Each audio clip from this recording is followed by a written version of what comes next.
HR news YouTube channel जो आपको रखे हर खबर से अपडेट। देखिए, हमारे साथ हैं इंडियन नेशनल लोकदल के प्रदेश प्रवक्ता एडवोकेट रजवंत दहीनवाल जी।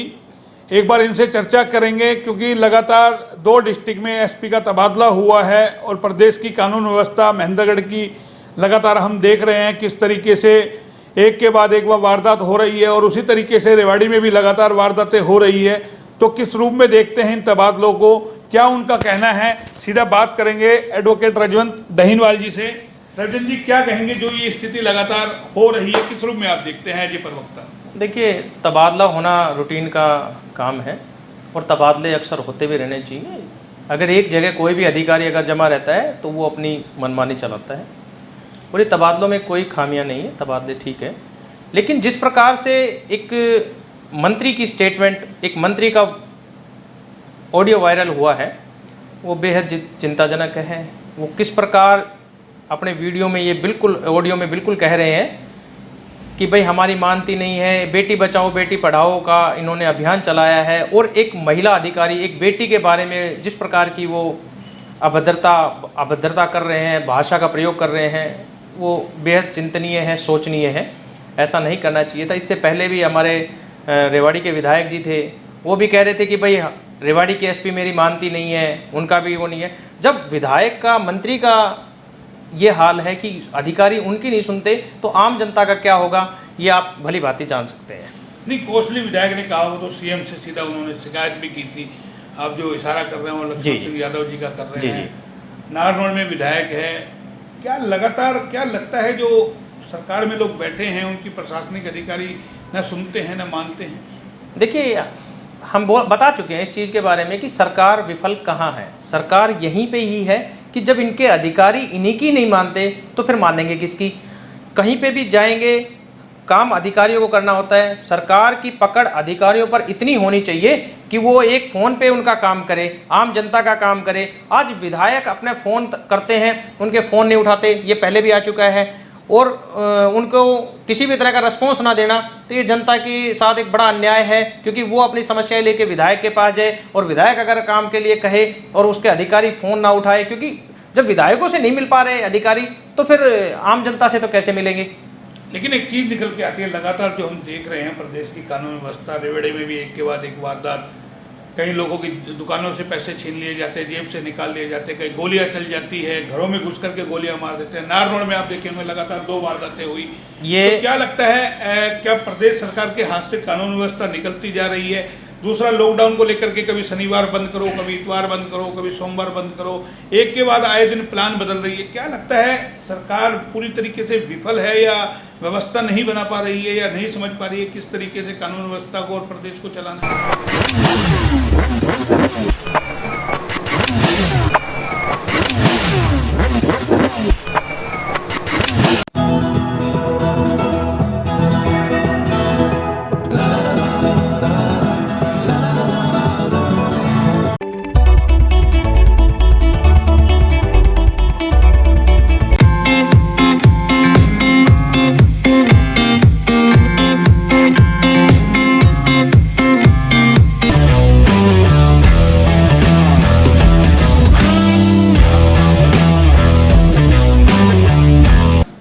देखिए, सरकार ने हरियाणा प्रदेश को एक प्रयोगशाला बनाया हुआ है।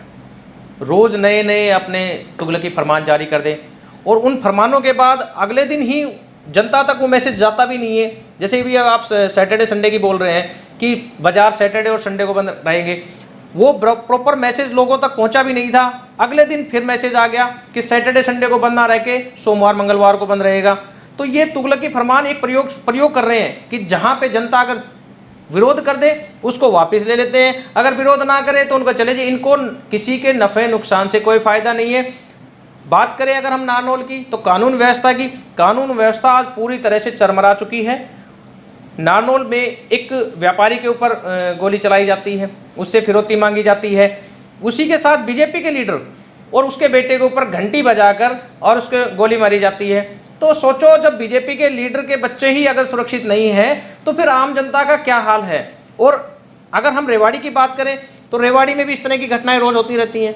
कहीं पे भी चले जाओ पूरे हरियाणा में, आज हरियाणा में कानून व्यवस्था पूरी तरह से चरमरा चुकी है और सरकार अपनी पीठ थपथपाने के अलावा और कोई भी काम नहीं कर रही। या सरकार में जो मंत्री बैठे हैं आपसी उसमें तालमेल नहीं है, एक मंत्री बयान देता है, दूसरा मंत्री उसकी कटती करता है, फिर सीएम बीच में अलग बयानबाजी करता है। तो क्या लगता है ये बयानबाजी तालमेल की खामियां हैं या क्या आपको लगता है इसमें? बिल्कुल इस तरह की ये जो है ना, इस तरह की स्टेटमेंट अगर आती है और आ रही है, ये बिल्कुल सरकार में तालमेल की पूरी तरह से कमी है।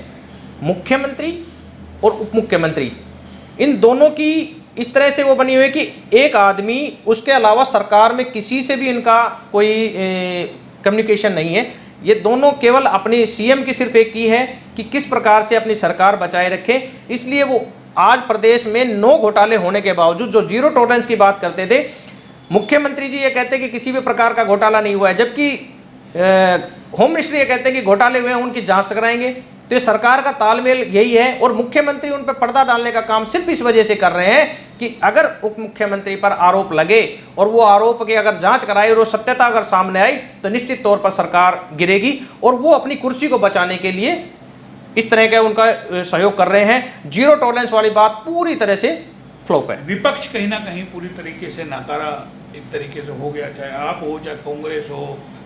देखिए विपक्ष की बात मैं बताऊं, आज मुख्य विपक्षी दल की बात अगर करें तो कांग्रेस मुख्य विपक्षी दल है, लेकिन कांग्रेस जब से विपक्षी दल बना है वो कभी भी अपने मुद्दे, जो जनता के मुद्दे हैं, उनको नहीं उठा रहा।